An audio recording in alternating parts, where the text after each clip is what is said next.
BMC news live from Kochi Malayalam വാർത്തകൾ നിങ്ങൾക്കായി അവതരിപ്പിക്കുന്നത് Cochin Kalabhavan Angamaly franchise powered by Heal Life Thottakkattukara Nazareth villas and BMC production Angamaly.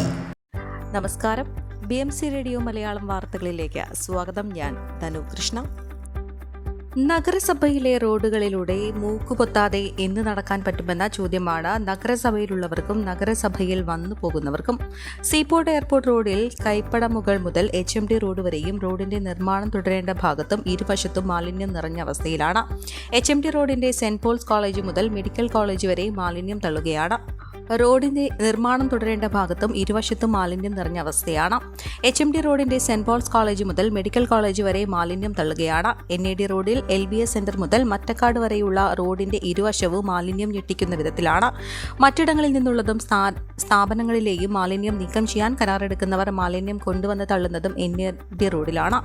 NAD റോഡിൽ മാലിന്യം തള്ളുന്നതും തടയുന്നതിനും നഗരസഭയോടും NAD സഹകരിക്കുന്നില്ലെന്നാണ് നഗരസഭയുടെ പരാതി.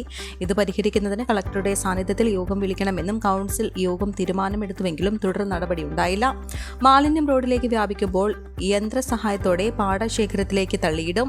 മാലിന്യത്തിനും സാമൂഹിക വിരുദ്ധർ തീയിടുന്നത് ആരോഗ്യ പ്രശ്നങ്ങൾക്കും ഇടയാക്കുന്നു.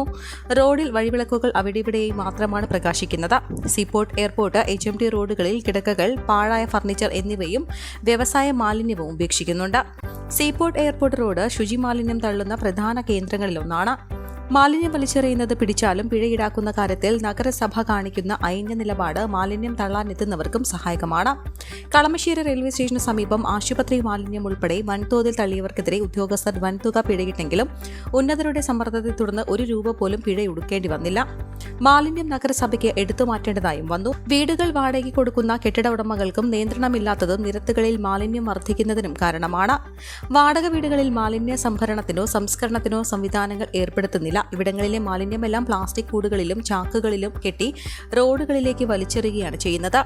ജലസ്രോതസ്സുകളും തണ്ണീർത്തടങ്ങളും മാലിന്യം നിറയുന്ന അവസ്ഥയാണ്. തെരുവുകളിൽ ഉപേക്ഷിക്കുന്ന വാഹനങ്ങൾക്ക് സമീപം മാലിന്യ കൂനകൾ ഉയരുകയാണ്. ഒരു സ്വകാര്യ സ്ഥാപനം തങ്ങളുടെ 15 വാഹനങ്ങളിൽ നിരത്തുകളിൽ വിവിധ സ്ഥലങ്ങളിൽ ഉപേക്ഷിച്ചിരിക്കുകയാണ്.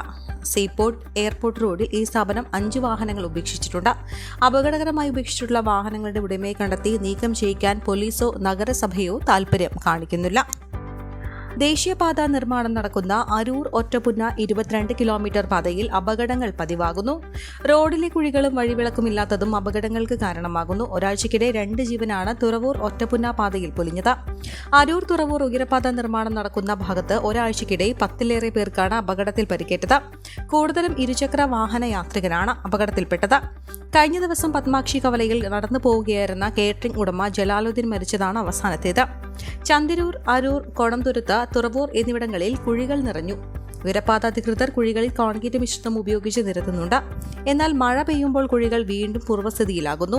തുറവൂർ മുതൽ ഒറ്റപ്പുന്ന വരെയുള്ള ഭാഗങ്ങളിൽ പാതയ്ക്ക് കിഴക്ക് ഭാഗത്ത് 2 കിലോമീറ്റർ ഇടവിട്ടുള്ള പാതയുടെ വീതികൂട്ടൽ ജോലികൾ നടക്കുകയാണ്.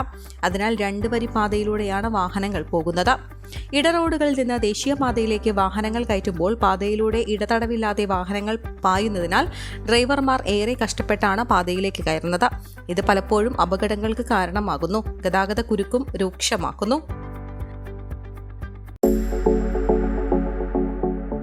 കോവിഡാനന്തര കാലഘട്ടത്തിൽ ജീവിതശൈലി രോഗങ്ങളുള്ളവർക്ക് സന്തുലിതമായ ആരോഗ്യ പരിപാലനത്തിന് ആലുവയ്ക്കടുത്ത് തോട്ടക്കാട്ടുകര ജംഗ്ഷനിൽ ഹീൽ ലൈഫ് തുറന്ന പ്രവർത്തനം ആരംഭിച്ചിരിക്കുന്നു.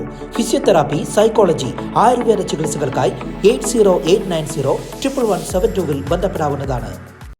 വരാപ്പുഴ ദേശീയപാതയിൽ കൂനമ്മാവ് ചിത്തിരക്കവരയിൽ ഗതാഗത കുരുക്ക് പരിഹാരമില്ലാതെ തുടർന്നു. തിരക്കിനിടയിൽ അമിത വേഗത്തിൽ പായുന്ന സ്വകാര്യ ബസ്സുകളും മീൻവാഹനങ്ങളും വിദ്യാർത്ഥികൾ ഉൾപ്പെടെ യാത്രികർക്ക് ഭീഷണിയാണ്. 10 വർഷത്തിലേറെയായി ചിത്തിരക്കവലയിൽ ട്രാഫിക് സിഗ്നൽ പ്രവർത്തിക്കുന്നില്ല. 4 ഭാഗത്തു നിന്ന് വരുന്ന വാഹനങ്ങൾ തോന്നിയതുപോലെയാണ് നിലവിൽ കടന്നു പോകുന്നത്. ഇതിനിടയിൽ നിര തെറ്റിച്ച് സർവീസ് റോഡിലൂടെ ബസ്സുകൾ കയറി വരുന്നതും അപകട സാധ്യത വർദ്ധിപ്പിക്കുന്നു. കഴിഞ്ഞ ദിവസം റോഡ് കുറുകെ കടക്കുകയായിരുന്ന 3 വിദ്യാർത്ഥികൾ തലനാരിഴയ്ക്കാണ് സ്വകാര്യ ബസ് ഇടിക്കാതെ രക്ഷപ്പെട്ടത്. നിരനിരയായി കിടക്കുന്ന വാഹനങ്ങൾ മറികടന്ന് വേഗത്തിൽ വന്ന ബസ്സിൽ നിന്നാണ് ഇവർ കഷ്ടിച്ചു രക്ഷപ്പെട്ടത്. കവലയോട് ചേർന്നുള്ള 5 വിദ്യാഭ്യാസ സ്ഥാപനങ്ങളിലേക്ക് വരുന്ന ആയിരക്കണക്കിന് വിദ്യാർത്ഥികൾ വാഹനങ്ങൾക്കിടയിലൂടെ ജീവൻ പണയപ്പെടുത്തിയാണ് റോഡ് കുറുകെ കിടക്കുന്നത്. വരാപ്പുഴ, പറവൂർ, കൊങ്ങാർപ്പിള്ളി ഭാഗങ്ങളിൽ നിന്ന് വരുന്ന വാഹനങ്ങൾ ഈ കവലയിലൂടെയാണ് കടന്നു പോകുന്നത്. ദേശീയപാത വികസന പ്രവർത്തനങ്ങൾ ആരംഭിച്ചതോടെ പറവൂർ ഭാഗത്ത് നിന്ന് വരുന്ന സ്വകാര്യ ബസ്സുകളും മറ്റു വാഹനങ്ങളും കാവിൽ നടയിൽ നിന്ന് തിരിഞ്ഞ് സർവീസ് റോഡിലൂടെ ചിത്തിരക്കവലയിൽ പ്രവേശിക്കുന്നത് അപകട സാധ്യത വർദ്ധിപ്പിക്കുന്നു. 4 ഭാഗങ്ങളിൽ നിന്നുള്ള വാഹനങ്ങൾ കവലയിൽ എത്തുന്നതോടെയാണ് ഗതാഗത കുരുക്ക് രൂക്ഷമാകുന്നത്. രാസമാലിന്യം കലർന്ന മലിനജലവും വിഷപ്പുകയും കൊണ്ട് പൊറുതിമുട്ടിയ ചമ്പന്നൂർ നിവാസികൾ മാലിന്യം കത്തിക്കുന്നതിന്റെ വിഷപ്പുകയും ശ്വസിക്കുന്നു. പ്ലാസ്റ്റിക് ഉൾപ്പെടെയുള്ള മാലിന്യമാണ് വ്യവസായ മേഖലയിൽ ഒഴിഞ്ഞ ഇടങ്ങളിലിട്ട് രാത്രിയിൽ മാലിന്യം കത്തിക്കുന്നത്. നാട്ടുകാർ ഒട്ടേറെ തവണ പരാതി പറഞ്ഞിട്ടും മാലിന്യം പുറത്തിട്ട് കത്തിക്കുന്നതിനെതിരെ നടപടികൾ ഉണ്ടായിട്ടില്ലെന്നും നാട്ടുകാർ ആരോപിച്ചു. മലിനീകരണ നിയന്ത്രണ സംവിധാനങ്ങളില്ലാത്ത കമ്പനികളിലെ അതിഥി തൊഴിലാളികളുടെ നേതൃത്വത്തിലാണ് മാലിന്യം രാത്രിയിൽ കത്തിക്കുന്നത്. അങ്കമാലി നഗരസഭ ഇതിനെതിരെ നടപടികൾ ണമെന്നാണ് നാട്ടുകാർ ആവശ്യപ്പെടുന്നത്. ചമ്പന്നൂർ വ്യവസായശാലകളിൽ മലിനീകരണ നിയന്ത്രണ സംവിധാനങ്ങൾ പ്രവർത്തനക്ഷമമാണോ എന്ന് അധികൃതരുടെ പരിശോധനകൾ നടക്കുന്നില്ലെന്നും നാട്ടുകാർ ആരോപിച്ചു. രാത്രിയിലാണ് രാസമാലിന്യം ഒഴുക്കുന്നത്. തുടർച്ചയായി പരിശോധനകൾ നടത്തിയപ്പോൾ ചില കമ്പനികൾ നിയന്ത്രണങ്ങൾ ഏർപ്പെടുത്തി. എന്നാൽ പരിശോധനകൾ അയഞ്ഞതോടെ വീണ്ടും പഴയപടിയായി. രാസമാലിന്യം ചെറുകാനകളിലൂടെ പാടശേഖരത്തിലും തുടർന്ന് മാഞ്ഞാലിത്തോട്ടിലേക്കും എത്തുന്നുണ്ട്. കുട്ടാടൻകുഴി, മുണ്ടോക്കുഴി, മണൽക്ക പാടശേഖരങ്ങളിൽ രാസമാലിന്യം കെട്ടിക്കിടക്കുന്നു. മലിനജലം കെട്ടിക്കിടക്കുന്നതിനാൽ ദുർഗന്ധവും രൂക്ഷമാണ്. കമ്പനികൾ പുറന്തള്ളുന്ന പുകയുടെ രൂക്ഷഗന്ധവും അസഹനീയമാണ്. കൊച്ചി സ്മാർട്ട് മിഷൻ പദ്ധതിയുടെ ഭാഗമായി വൈറ്റ്ല മൊബിലിറ്റി ഹബിന്റെ ഒരു ഭാഗം മുഖം മിനുക്കി തുടങ്ങി. ഹബിന്റെ തെക്ക് വശത്ത് തുടങ്ങി മെട്രോ സ്റ്റേഷൻ വഴി വൈറ്റ്ല പേട്ട റോഡിലെ കവാടം വരെ 250 മീറ്ററാണ് മോടിയാക്കുന്നത്. ഈ ഭാഗത്തെ പൊട്ടിപ്പൊളിഞ്ഞ ടൈലുകൾ മാറ്റി പുതിയവ സ്ഥാപിച്ചു. നടപ്പാത, ബസ് പേ അടക്കമാണ് റോഡ് വിഭാവനം ചെയ്തിട്ടുള്ളത്.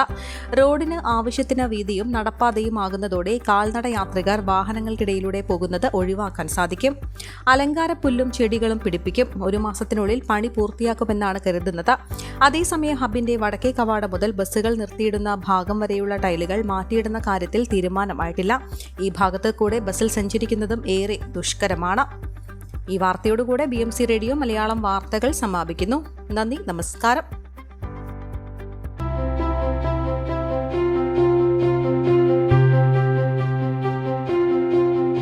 അങ്കമാലി പ്രദേശത്തെ കലാവിദ്യാർത്ഥികൾക്ക് സുവർണ അവസരം.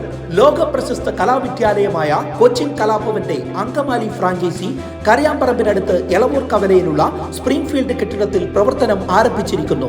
Classical dance, cinematic dance, Carnatic music, Zumba dance എന്നീ വിഷയങ്ങളിൽ പ്രഗത്ഭരായ അധ്യാപകർ ക്ലാസുകൾ നയിക്കുന്നു.